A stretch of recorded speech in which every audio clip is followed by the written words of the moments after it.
శ్రీ అక్కిరాజు రమాపతిరావు మంజుశ్రీ గారు కూర్చిన ప్రసిద్ధ రచయితల ప్రశస్త వ్యాస సంపుటి సాహితీ వైజయంతి 3వ భాగం 15/9/20 కొమర్రాజు లక్ష్మణరావు గారి వ్యాసాన్ని చెప్పుకుంటున్నాం మనం. ఆయన ఒక ఉపన్యాసం ఇచ్చారు సభలో. ఆ సభలో చెప్పిన ఉపన్యాసంలో ఎవరెవరు సాహితీ సేవ చేశారు అనే విషయం చెప్తూ మెకంజీ దగ్గర నుంచి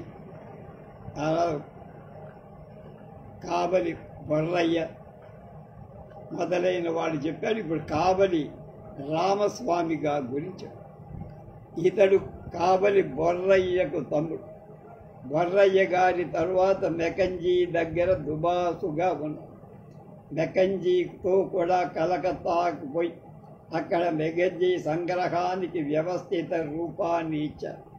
ఈ సాధనాలన్నింటినీ ఉపయోగించుకొని 1822లో ఇంగ్లీష్లో దక్షిణ దేశపు కవుల చరిత్రం అనే గ్రంథాన్ని రాసి గవర్నర్ జనరల్ లార్డ్ కార్న్వాలిస్కి అంకితమింది. ఇది మొదట కలకత్తాలో, తర్వాత మెడ్రాసులో ప్రచురితమైంది. ఇందు తెలుగు, మరాఠీ, అరవం, కన్నడం అనే భాషలకు సంబంధించిన కవుల చరిత్ర. బ్రౌన్ దొర సిపి బ్రౌన్ అని అతడు ఆంధ్ర భాషామ తల్లి సేవకి జన్మించినట్లు కనిపిస్తుంది. ఆంధ్ర వాంగ్మయ అభివృద్ధికై చేసినంత పని ఇటీవల వాళ్ళెవ్వరూ చేయలేదని చెబితే అతిశయోక్తి. ఈతడిచే రచింపబడిన కోశాలు, డిక్షనరీలందరికీ మను చరిత్ర, వసు చరిత్ర, రాఘవ పాండవీయాది ఆంధ్ర గ్రంథాలన్నిటికీ టీకలు వ్రాయించారు. మెకంజీ లాగానే ఈతడు జీతాలిచ్చే పండితులను పరిచయించారు. తెలుగు తాటాకు గ్రంథాలు ఈతనుకు అమిత ప్రేతి. వాటిని సంపాదించటానికి ఎంతో డబ్బు ఖర్చు. కొన్ని సమయాల్లో డబ్బు తక్కువ పడగా తన వెండి పాత్రాదులను తాకట్టు పండితులను సత్కరించేవారు. ఈతనికి సరి అయింది తాటాకు గ్రంథాలలో ప్రీతి తెలిపే కథ ఒకటి చెప్తాను. మా బంధువులు కొందరకు, ఒక జమీందారుకు, ఒక అగ్రహారానికి గురించిన వ్యాజ్యం బ్రౌన్ గారి కోర్టులో జరుగుతాయి. కోర్టులో ఇతర వ్యాజ్యాలు జరుగుతున్నప్పుడు ఊరకుండా ఎందుకు కూర్చోవాలని మా బంధువులలో ఒకడు బసవ పురాణం తీసుకొని వెళ్ళి కోర్టులో ఒక మూల కూర్చొని అప్పుడప్పుడు మనసులో చదువుకుంటున్నా. బ్రౌన్ అది విని ఒక మారతని పిలిచి ఇది ఏ గ్రంథం అయిందో తెలుసుకొని తనకొకటి సంపాదించి ఇయ్యాలని కోరారు. అప్పుడు మా బంధువు ఆ పుస్తకాన్ని సంపాదించి బ్రౌన్ దొరకిచ్చి, అప్పుడు అతడు బ్రౌన్ దొర అనుగ్రహంతో చూస్తూ శైవ సంప్రదాయాన్ని గురించి అప్పుడప్పుడు అడుగుతుండేవారు. ఈ సంగతంతా చూసి జమీందారు న్యాయమైన రాజీకి సమ్మతించారు. ఇలాంటి కథలు ఎన్నో ఉన్నాయి. ఎందరో పండితులు బ్రౌన్ వల్ల బాగుపడ్డవాడు ఉన్నారు. వారి సంతతి వారికి ఇప్పటికీ మంచి స్థితిలో. పూర్వపు రాజులలాగానే తన మీద పద్యం చెప్పిన వాళ్ళకెల్లా బ్రౌన్ ఏదో ఒక ఉపకారం చేస్తూనే ఉండే. బ్రౌన్ దొరగారి ఆస్థానంలో ఒక జమీందారి ఆస్థానం వలె ఉండేది. అతడు సంపాదించిన గ్రంథాలను దొరతనం గవర్నమెంట్ వాళ్ళు డబ్బు ఇచ్చి కొన్నవి కనపడవు. ఈతడు ప్రతి పుస్తకాన్ని ఎంతో శ్రద్ధతో చదువుతున్నాడు. అతడు ఆ గ్రంథాల మీద వ్రాయించిన రిమార్కులు, షరాలు వల్ల అర్థమవుతుంది. సొంత డబ్బు ఖర్చు పెట్టే చేశాడు ఇదంతా.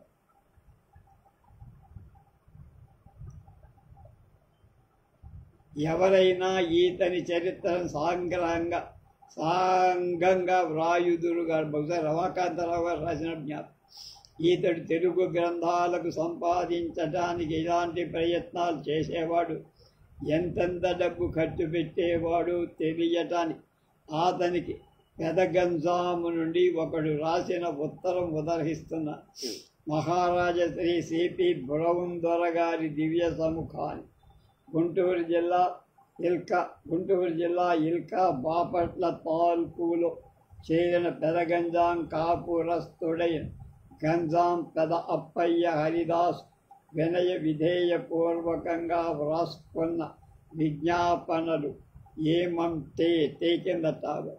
పన్నాడు వీరగాథలనే గ్రంథం నా ద్వారా వ్రాయించి పంపించవలసిందిగా తమరు మహారాజశ్రీ గుంటూరు జిల్లా కలెక్టర్ దొరగారు మాస్టర్ ఏ పార్వీస్ దొరవారికి వ్రాయించి నందును ఆయన గారు నన్ను పిలిపించి రూబు గారిలో సెలవు ఇచ్చిన ప్రకారం తమరు నా ప్యార వ్యాయించి ఉండే ఉత్తరాల ప్రకారమును ఇంత మట్టుకు 16 కథల గ్రంథాన్ని గోప కాగితాల మీద 5 బుక్కులలో వ్రాసి వారి తావును దాఖలు చేసి ఉన్నందుకు అవి తమకు చేరినట్లు తిరిగి నా పేర 1853 సంవత్సరం ఫిబ్రవరి 15వ తారీఖు ఉత్తరం వ్రాయిస్తూ అందులో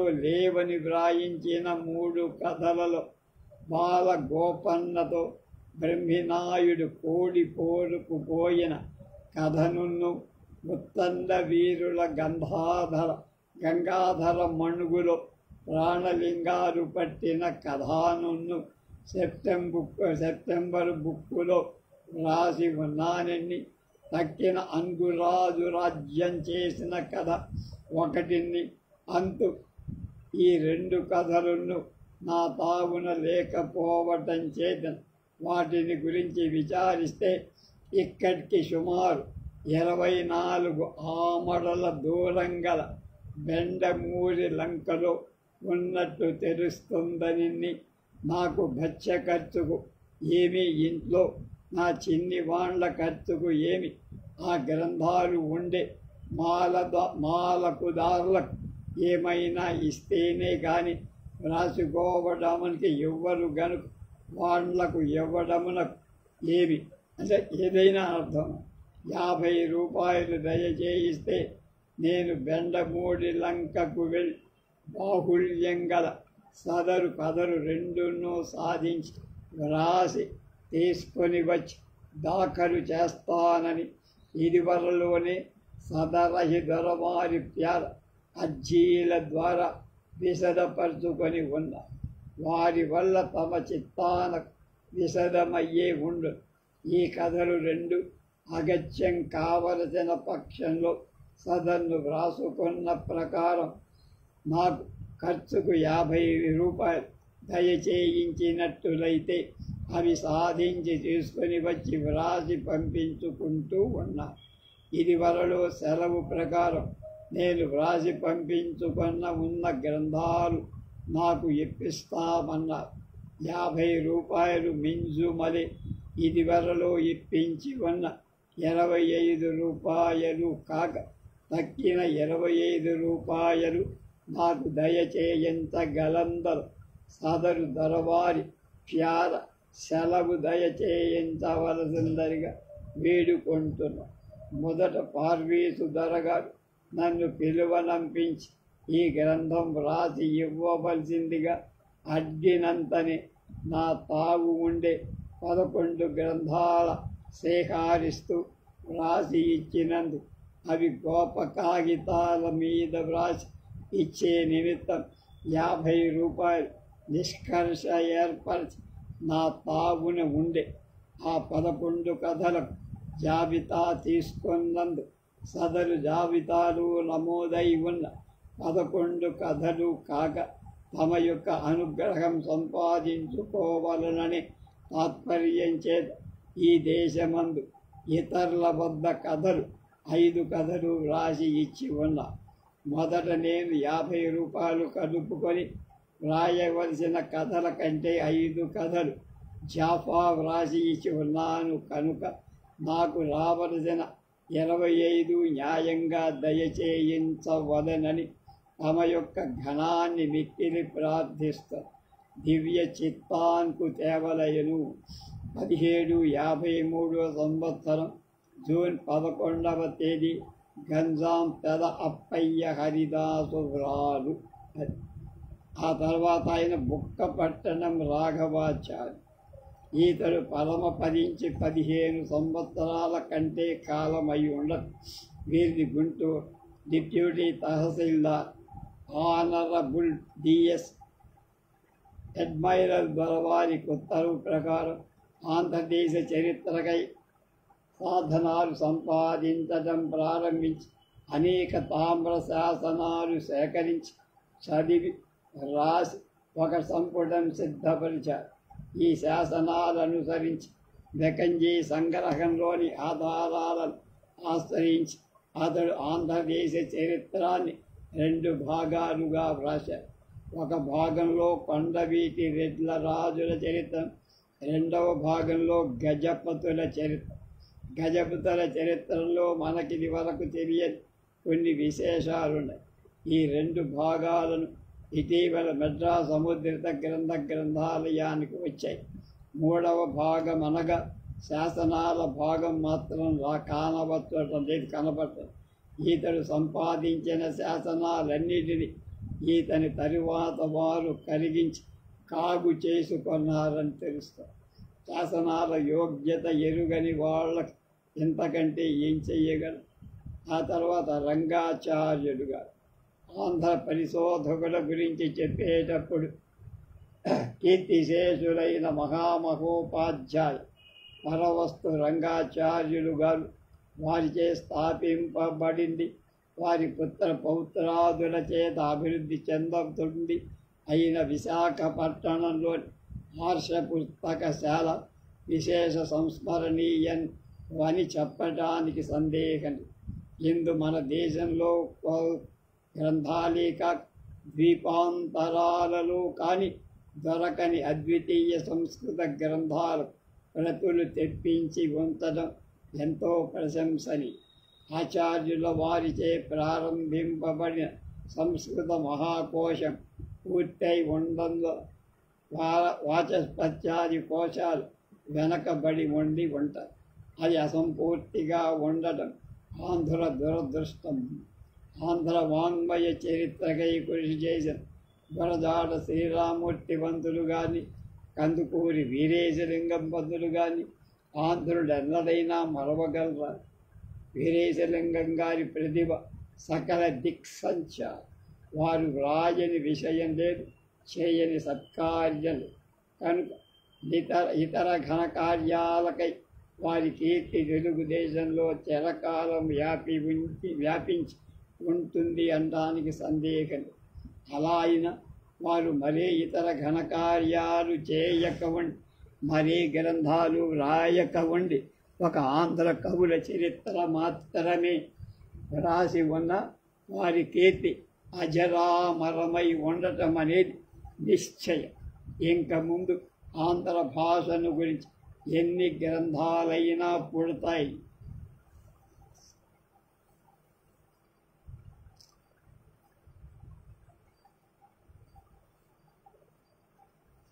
పుట్టుగాక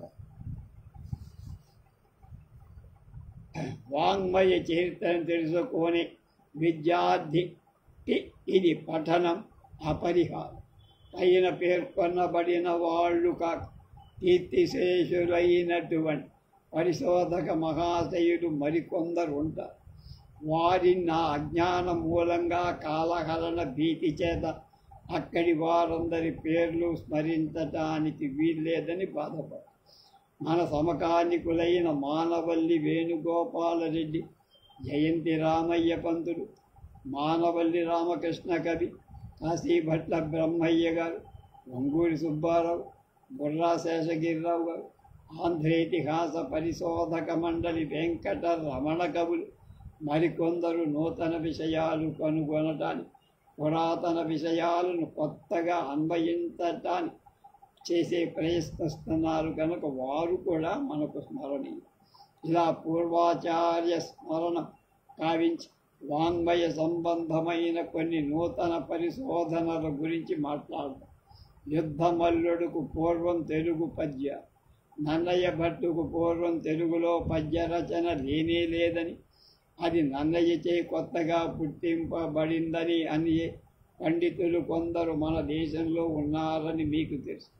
పూర్వ లిపి పరిశోధన శాఖ వారికి బెదవాడిలో యుద్ధమల్లుని శాసనం దొరికినప్పటి నుండి ఈ వాదం పూర్తిగా ఖండింపబడి, ఆ శాసనంలో శ్రీయుత జయంతి రామయ్య పంతులుగా ఆంధ్ర పరిషత్ పత్రికలో గ్రాఫియా ఇండికాలో ప్రకటించారు.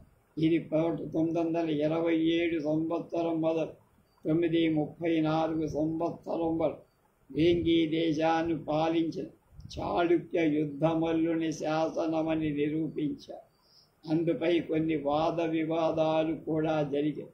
నిష్పాక్ష బుద్ధితో విచారించి మహనీయులకు ఈ శాసనం నన్నయ్యకు సుమారు 100 ఏళ్ల పూర్వం అని చెప్పక తప్పు. అయినా ఇందుకు ఒప్పుకోనని వాళ్ళు కొందరున్నారు. ఇంగ్లండులో ఇంకా భూమి గుండ్రంగా లేదు, మల్లపరుపుగానే ఉందని వాదించే వాళ్ళు కూడా ఉన్నారు. వాళ్ళకి సమాధానం చెప్పడం ఎవరి తరం? యుద్ధమల్లుడి శాసనం సంగతి ఇలా ఉంటే అంతకంటే పూర్వపు తెలుగు పద్యాలు బయలుదేరిన వాటిని నేడు మీకు సమర్పింపబోతున్నా. అందొకటి శేషపద్యం, మరొకటి తరువాయి. ఈ శాసనాలు కొత్తవి కావు. ఇందులోని పద్యాలు తెలుసుకొని వాటి యతిప్రాసాలను పరీక్షించి ఇవి తెలుగు పద్యాలే, గద్యాలు కావని నిశ్చయించడం కొత్త విషయమే. కానీ శాసనాలు అది వరకే చెప్పబడి, ఈ శాసనాలు బటర్వర్త్ వేణుగోపాల చెట్టి గార్లచే ప్రకటింపబడిన నెల్లూరు ఇన్స్క్రిప్షన్స్ అనే గ్రంథం యొక్క 2వ సంపుటంలో ఇయ్యబడి, ఇవి ఆంధ్ర భాషా చరిత్రను ఆకర్షింపవలయునో అంతగా ఆకర్షింపకపోవడం ఆశ్చర్యం.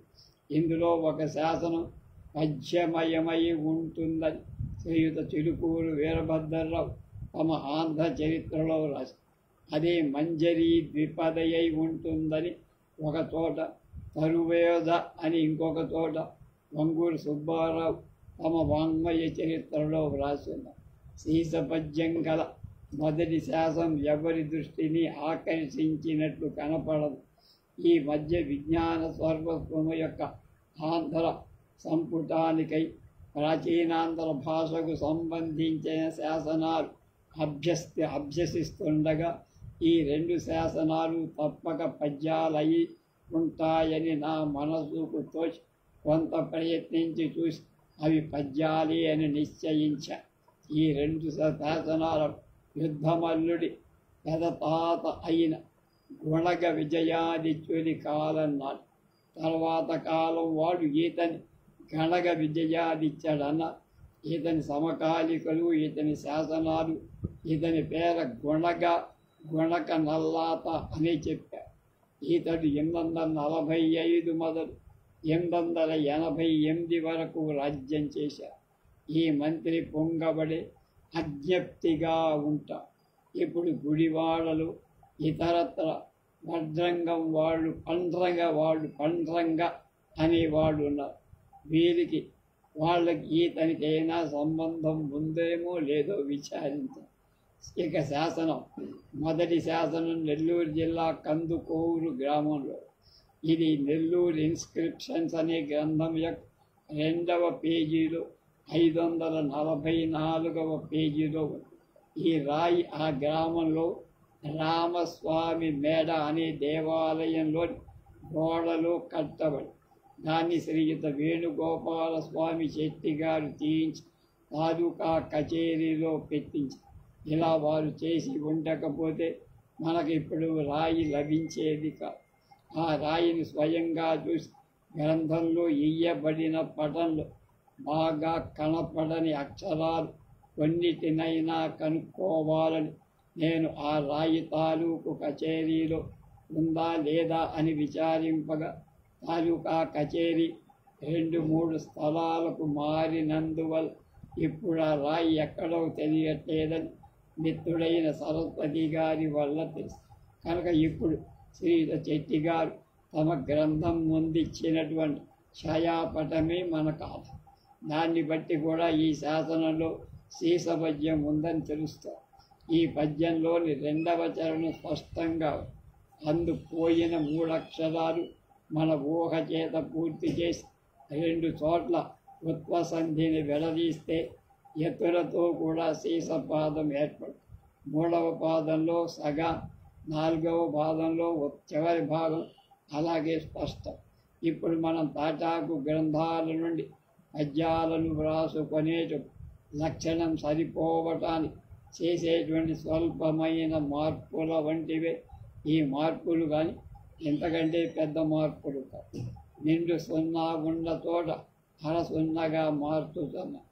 నీ అని చివర ఉంటే ఎడ అని పకార పొల్లుగా మారుస్తాను. అలాగే మూలంలో కొన్ని మార్పులు చేసి పద్యాలు వస్తాయి. అలా ఇందు రాజైన గుణకేత కే నల్లా అతని పేరు, అతని మంత్రి అయినటువంటి పాండురంగని పేరు స్పష్టంగా ఉంది. కనుక దీని కాల నిర్ణయాన్ని గురించి ఏ విధమైన అనుమానం లేదు. ఇలా ఈ పద్యం యొక్క పద్యత్వాన్ని గురించి, కాలాన్ని గురించి నిశ్చయ చిత్తులమై 2వ శాసనాన్ని చెబుతాం. ఈ శాసనం చెట్టి గారి గ్రంథంలో 896వ పేజీలో. ఇది ఇప్పటి గుంటూరు జిల్లాలో అద్దంకి గ్రామం. దీనిలో ఛాయాపటాన్ని గ్రంథంలో వేయబడి కానీ అంత స్పష్టంగా లేదు. ఎపిగ్రఫీ డిపార్ట్మెంట్ వారికి వ్రాసి దీని ప్రతి ఒక్కటి కొత్తగా కొట్టించి తెప్పించారు.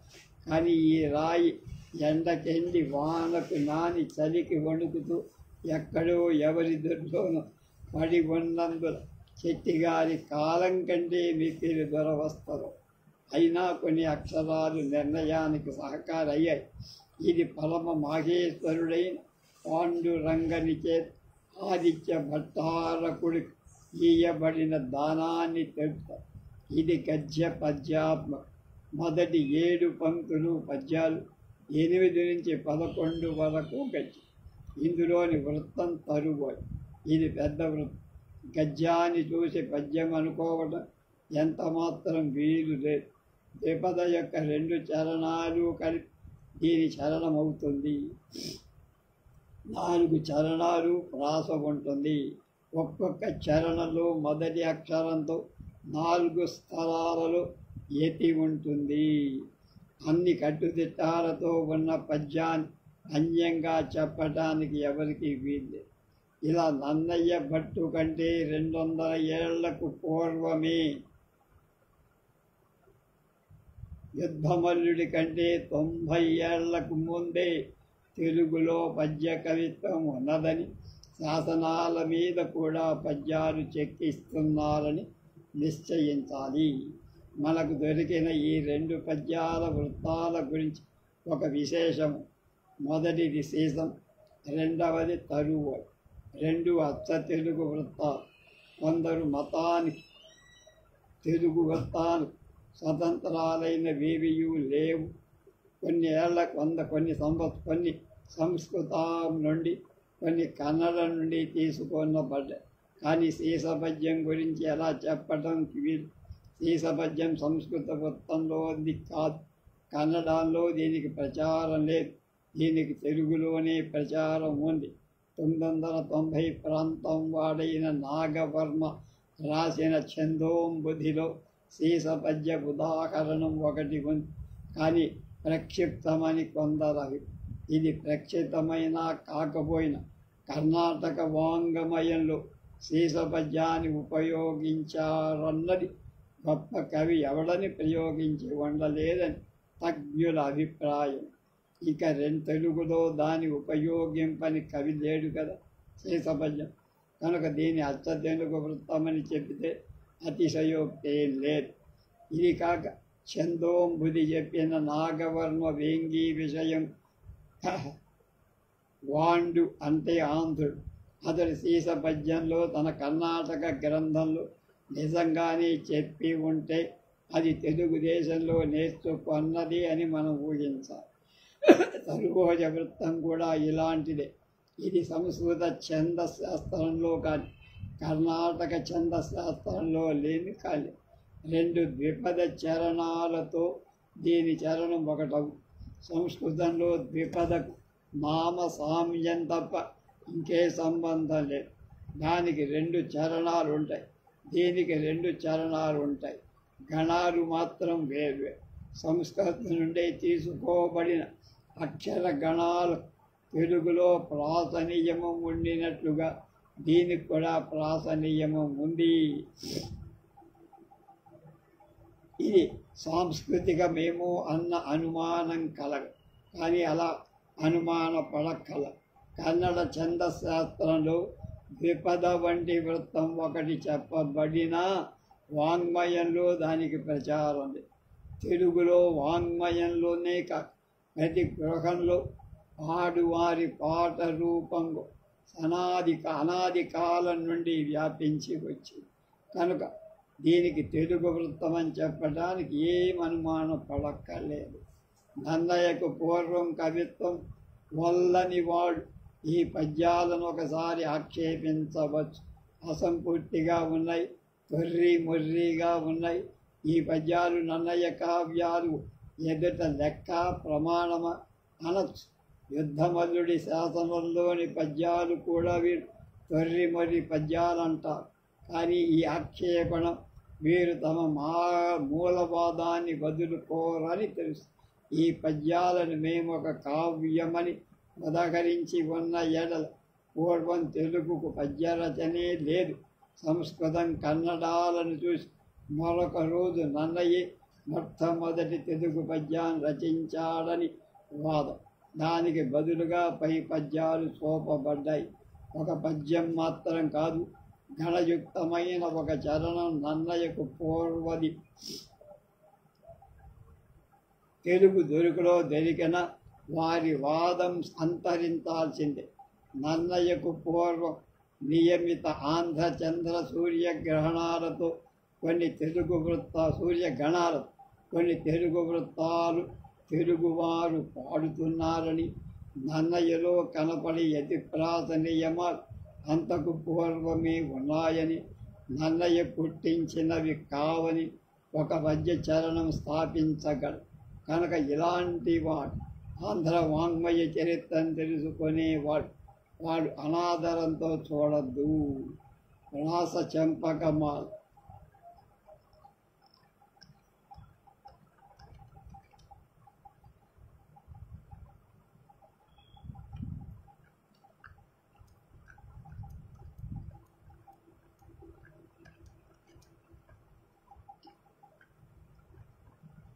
గుళక విజయాదిత్యుడి మరొక శాసనంలో ఒక విశేషం.